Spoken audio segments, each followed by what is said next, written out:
Bonjour, aujourd'hui on va commencer avec la deuxième partie du cours Les effets de commerce en comptabilité générale.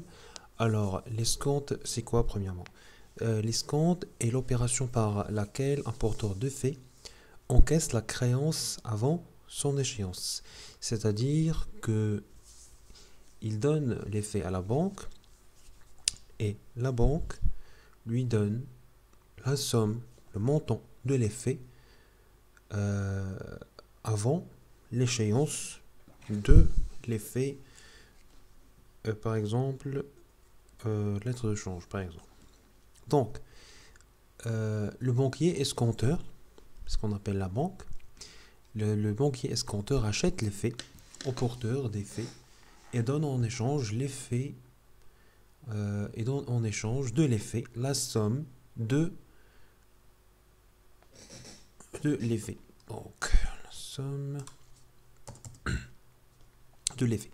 Un effet escompté est cédé à un prix inférieur à sa valeur nominale. La différence entre la valeur nominale et euh, la valeur nominale et le prix de cession représente des frais d'escompte qu'on nomme AJO TTC. Donc, c'est quoi déjà l'AJO? Les frais d'AJO. Les frais d'AJO contiennent un escompte commercial. Donc, autrement, c'est un intérêt pour qui est considéré comme euh, qui est considéré comme un intérêt sur les valeurs disponibles qu'on vient de débloquer pour vous. Pourquoi? Parce que en comptabilité, en business, les valeurs disponibles, c'est-à-dire de la monnaie, autrement dit, elle est plus importante que de la valeur immobilière ou bien de la valeur immobilisée, grosso modo. En plus d'une commission bancaire, bien sûr, qui sera bien sûr fixe, je crois, et la TVA sur, sur tout ça. Donc, comment on va faire plutôt l'escompte comptable ou le traitement comptable de l'escompte? Puisque dans la première partie, on a parlé de l'escompte, on a parlé des effets de commerce, on a parlé d'endossement. Maintenant, pour cette partie, on va parler de c'est quoi l'escompte. Donc, l'aspect comptable ou bien le traitement comptable de l'escompte, ça passe vraiment par trois étapes. Premièrement, la remise à l'escompte. La remise à l'escompte, c'est quoi? C'est lorsque vous avez pris votre effet et vous l'avez donné à votre banquier, bien sûr, qu'on nomme ici banquier escompteur. D'accord? Donc, par la suite, nous avons une deuxième étape qui est la réception des bordereaux d'escompte. Ça aussi, c'est une deuxième étape. Ensuite, nous avons la troisième étape qui est l'échéance de l'effet. D'accord?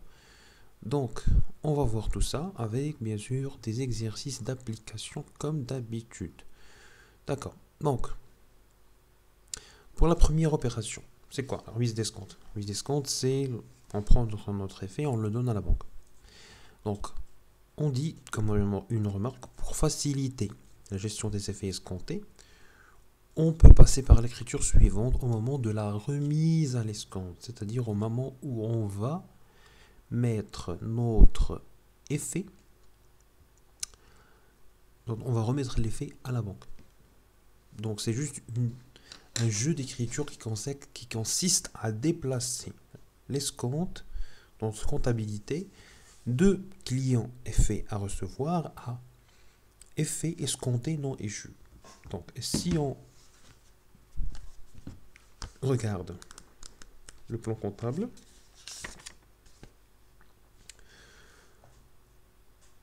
donc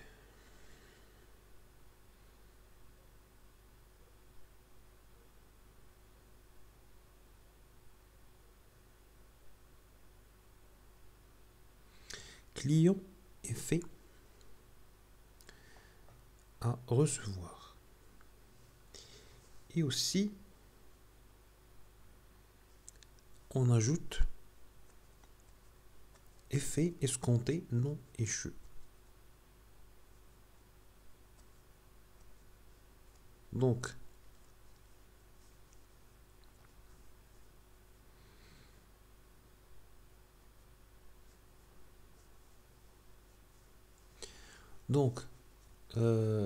on ajoute, parce que normalement, on n'a pas d'écriture. Normalement, il n'y a pas d'écriture à cet instant précis, là. Mais pour différencier entre les effets qu'on garde et les effets qu'on a donnés à l'escompte, on met ce compte qui est effet escompté non échu. D'accord? Donc, deuxième étape, c'est la réception des bordereaux d'escompte. Après le calcul, bien sûr, le calcul préalable. Donc, bien sûr, on va débiter le compte banque. On va débiter aussi intérêt bancaire et sur opération de financement. On va débiter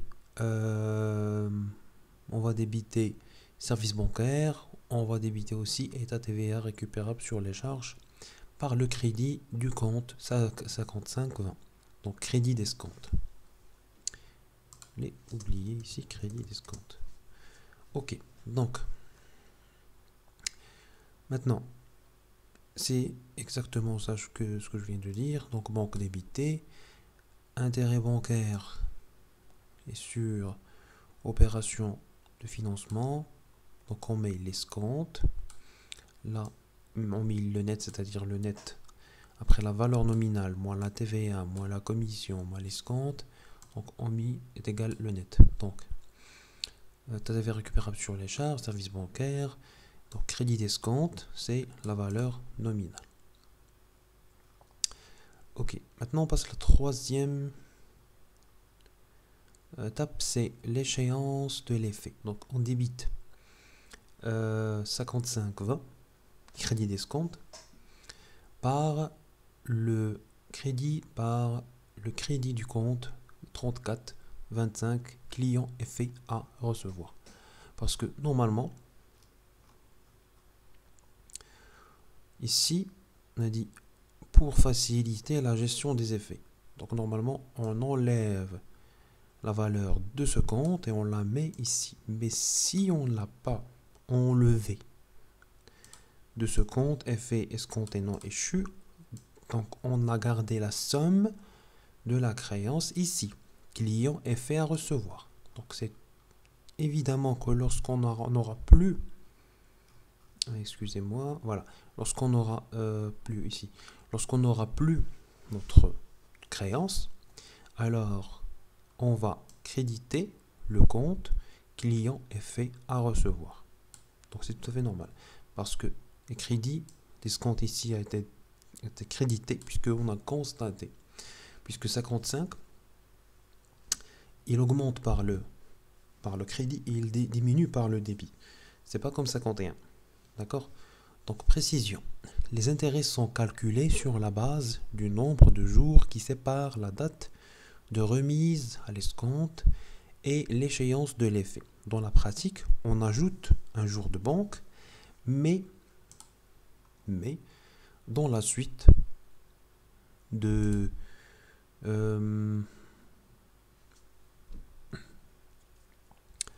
alors on disait quoi? Dans la pratique, je suis un petit peu perdu. Mais dans la pratique, on ajoute un jour de compte, un jour de banque.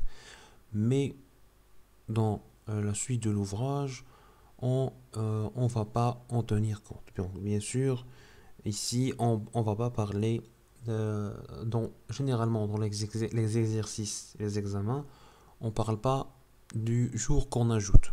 Donc, comment on fait par exemple à partir du 5 mai au 15 mai, donc il y a 10 jours, Donc on n'ajoute pas le 11e jour, parce que dans la pratique, on ajoute toujours qu'on appelle jour de banque. Donc on passe à un exercice d'application. Donc le 23 juillet 2015, l'entreprise Marie-Saiss a négocié la lettre de change numéro 25 d'une valeur nominale de 14 000 dirhams tirée sur Marie au 20 septembre. Donc une lettre de change. Donc on n'oublie pas toujours le principe de base de la lettre de change, c'est que c'est le fournisseur qui demande au client, donc c'est le fournisseur qui crée la lettre de change et qui demande au client de valider, d'accepter la lettre de change. D'accord? Donc, le 27 juillet 2015, l'entreprise Marie-Saiss reçoit le bordereau d'escompte, taux d'intérêt 8%, commission 45 dirhams, TVA 10%. Donc, travail à faire, passer au journal de l'entreprise Marie-Saiss les écritures nécessaires.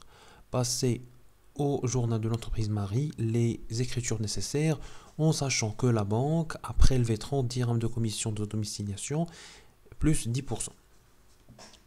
Donc maintenant on passe à la comptabilité de Marie-Saiss qui a négocié la lettre de change numéro 25 d'une valeur nominale de 14 000 dirhams tirée sur Marie au 20 septembre.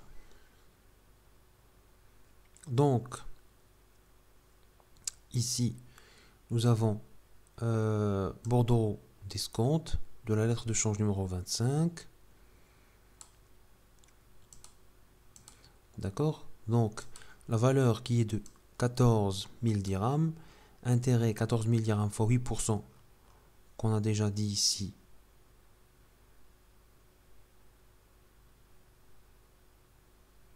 Donc, 8% fois 30 sur 360, ça veut dire de combien? De 23 juillet au 20 septembre. Donc 23 juillet, c'est la date où, bien sûr, il y a lieu d'acceptation de la lettre de change par son client. Donc au 20 septembre. Donc c'est-à-dire on a sur le juillet 9 jours, août 31 jours, septembre 20 jours, donc total c'est 60 jours. Donc ici on n'a pas ajouté le jour de banque qu'on appelle le jour de banque, donc dans les bordereaux d'escompte. D'accord? Donc on a 14 000 fois 8% fois 60 sur 360, parce que toujours on compte 360 jours. Commission 45 dirhams. Total agio, c'est-à-dire 186,66 plus 45 égale à 231,66. Le 10% de la TVA égale à 23,16. Donc l'agio TTC est 254 dirhams,82.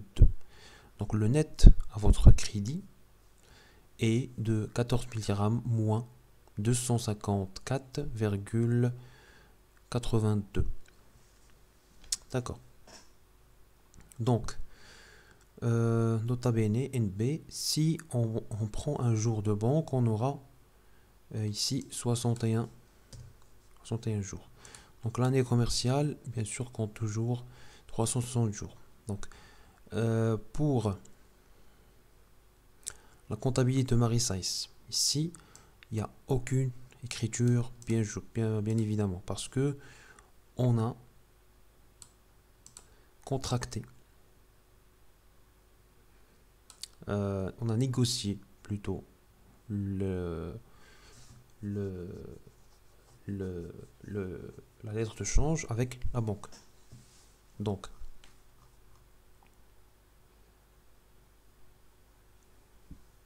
puisque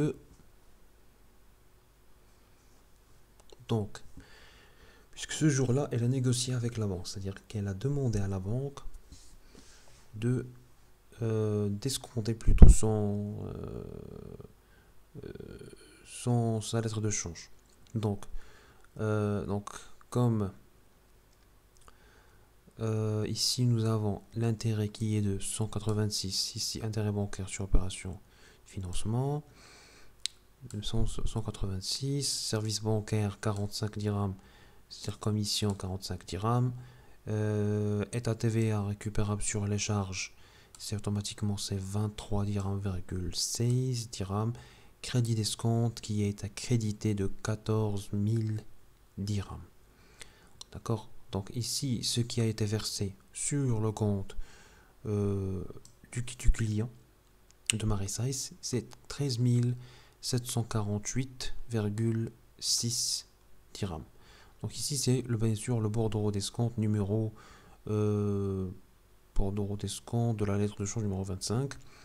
Le 29, bien sûr, l'arrivée de l'échéance. À l'arrivée de l'échéance, la banque, qu'est-ce qu'elle va faire? Marie-Size, qu'est-ce qu'elle va faire? Elle va enlever le crédit d'escompte de ce compte crédit d'escompte, bien sûr, qui a été crédité, en le débitant pour que ce soit annulé avec la même somme. Et bien sûr, on annule aussi la créance qu'on a envers notre client qui est Marie. Maintenant, on passe à la comptabilité de Marie. Alors, Marie, c'est elle qui a validé, qui a accepté la lettre de change, numéro 25. Donc, au 29, bien sûr, à la date où elle va honorer sa dette, elle va supprimer sa dette, qui est premièrement de 14 000 dirhams. Aussi, elle va s'acquitter de la somme qui est ici, qu'on a déjà ici, le 27, qu'on a ici, pas le 27, mais passer au journal d'entreprise de Marie, les écritures nécessaires en sachant que la banque a prélevé 30 dirhams hors taxe de commission de domiciliation et 10%. Donc, ici, voilà. Ici, service bancaire. État TVA récupérable sur les charges, donc 3 dirhams. Banque, bien sûr, la banque a été créditée de 14 033 dirhams dans notre comptabilité, dans la comptabilité de la société Marie. D'accord? Donc ce qui fait qu'elle a reçu le 29 un avis débit relatif à la lettre de change numéro 25, une valeur 14 000 dirhams, commission 30 dirhams, une TVA bien sûr sur la commission qui est de 3 dirhams. Ça signifie 14 033 dirhams qui a été déboursé de son compte en banque. Maintenant, on passe à l'encaissement des effets. Donc, l'encaissement des effets, lorsqu'un effet de commerce arrive à son échéance, l'entreprise qui détient l'effet le présente à son banquier pour l'encaissement, bien sûr. Donc, première étape, c'est la remise à l'encaissement. Donc, la deuxième étape, c'est la réception de l'avis de crédit. Donc, lorsqu'on met l'escompte, lorsqu'on remet l'effet à la banque, on débite le compte 51 13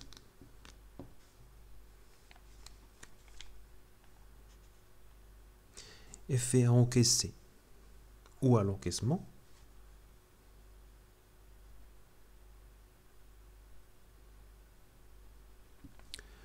Donc, et on crédite bien évidemment le compte client effet à recevoir. Je crois que j'ai une petite erreur ici dans ici le numéro de compte, que j'ai fait une petite erreur sur le numéro de compte.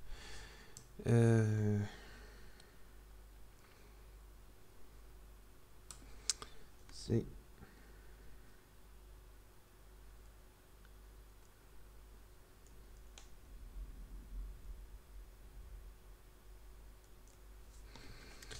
je vais voir après. Ici.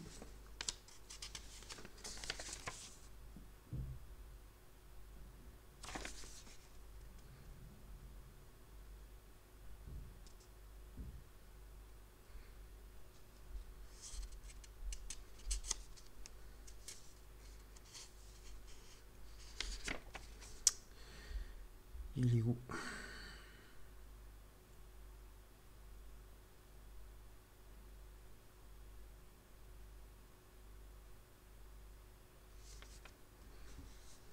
Bon. D'accord.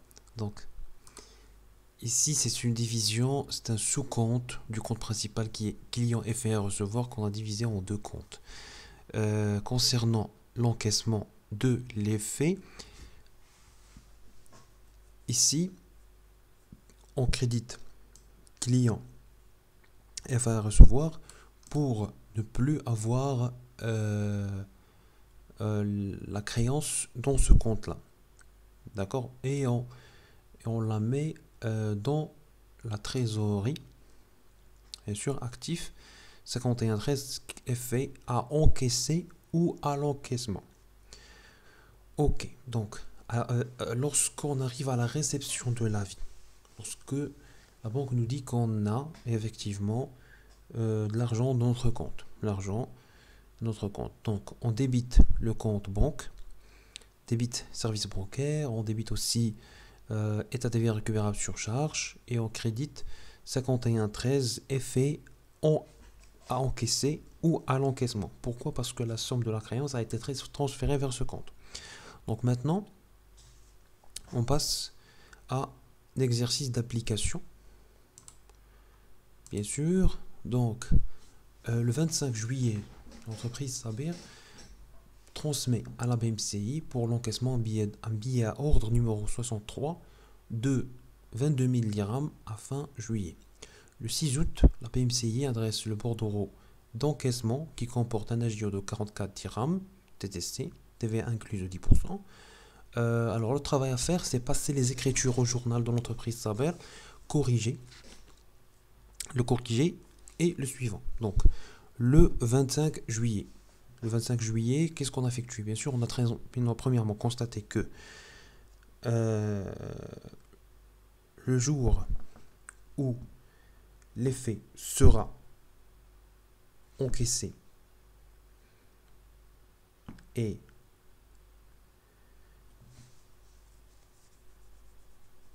le 6 août, donc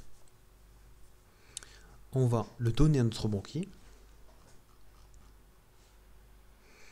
Donc on a la remise à l'encaissement. Donc on a remis le 25/7 à l'encaissement le billet à ordre numéro 3 qui est de 22 000 dirhams. On l'a remis. Donc on va annuler la créance qui est envers le client. D'accord? Qui est la somme de 22 000. Donc cette somme-là, sa créance a été enregistrée au compte client effet à recevoir. Pourquoi? Parce qu'il nous a donné un effet de commerce. Donc 22 000 qui a été débité. Avant. Maintenant, on va la créditer pour annuler l'opération. Et on va débiter un compte intitulé effet à encaisser ou à l'encaissement. Donc effet à encaisser ou à l'encaissement. Donc le 6 août, la BMCI adresse le bordereau d'escompte qui comporte un AGO de 44 dirhams, TVA de 4 dirhams, donc une AGO hors taxe de 40 dirhams et une TVA de 4 dirhams. Donc service bancaire qui est de 40 dirhams, état TVA récupérable de 4 dirhams, effet à encaisser ou à l'encaissement, c'est bien sûr la somme de 22 000. Donc c'est une erreur de frappe. Bon, donc ici le compte effet à encaisser ou l'encaissement a été débité. Maintenant, il est crédité. Donc, ce compte-là, il est nul. Et notre argent, bien sûr, il est versé à la banque, notre compte chez la banque, d'une somme de 21 956 dirhams, 00, bien sûr, qu'on a soustrait déjà. La commission, les agios, grosso modo, les agios et la TVA. Donc ici, c'est le bordereau d'encaissement B 96. Donc valeur nominale 22 000. Commission hors taxe, c'est 40 dirhams. Comment on a fait? C'est 44 dirhams divisé par 1,1. Donc ça, c'est une opération sur les pourcentages. Donc 40 000 dirhams, 40 dirhams de commission, TVA 10%, c'est 4 dirhams, à la GOTTC égale à 44. 22 000 moins 44 dirhams est égal à 21 956 dirhams. Donc voilà le cours, bien sûr, sur l'escompte, sur l'escompte et sur l'encaissement des effets touche à sa fin. Donc maintenant, c'est la deuxième partie des effets de commerce. J'espère que ça va vous plaire et n'hésitez pas à vous abonner, bien sûr, et à partager cette vidéo si c'est bien sûr, si vous évaluez que c'est bénéfique pour vos amis et votre entourage. Alors merci pour votre écoute et à bientôt.